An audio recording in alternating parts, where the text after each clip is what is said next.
Hi friends, இன்றைக்கி என்ன tips பார்க்க போகிறோம்னா கல்யாண முருங்கை இலைன்னு சொல்லுவாங்க. எங்கள் ஊர் பக்கம் வந்து 2 பேர் இதுக்கு இருக்குது. ஒன்று கல்யாண முருங்கை இலை, இன்னொன்று முள்ளு முருங்கை இலைன்னு சொல்லுவாங்க. முள்ளு முருங்கை இலைன்னு ஏன் சொல்கிறாங்கன்னா இதில் முள் இருக்கும், அதனால் அதை ஒடிக்கும்போது பார்த்து ஒடிக்கணும்.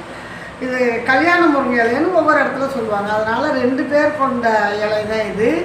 இந்த இலை வந்து சளி இருமல் ரொம்பவே உடம்புக்கு நல்லது. இந்த இலையை பார்த்தீங்கன்னா அங்கே பாருங்கள், இலை வந்து பூவரச இலை மாதிரியே தான் இருக்கும். ஆனால் வந்து இதில் துவையல் செய்யலாம், ரொட்டி செய்யலாம், தோசை ஊற்றலாம்.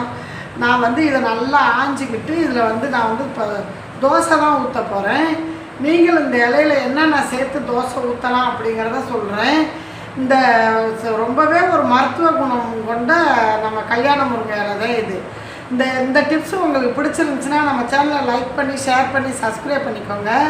நான் பெரிய வீடியோவாக இதில் எப்படி நம்ம தோசை சுடுறோம் அப்படிங்கிறத பெரிய வீடியோவாக போடுறேன். நீங்களும் பார்த்து தெரிஞ்சுக்கோங்க. தோசை சுடலாம், ரொட்டி மாதிரி சுட்டு சாப்பிட்லாம், ரொம்பவே நல்லது. நெஞ்சு சளியை கரைச்சி எடுத்து விட்டுரும்.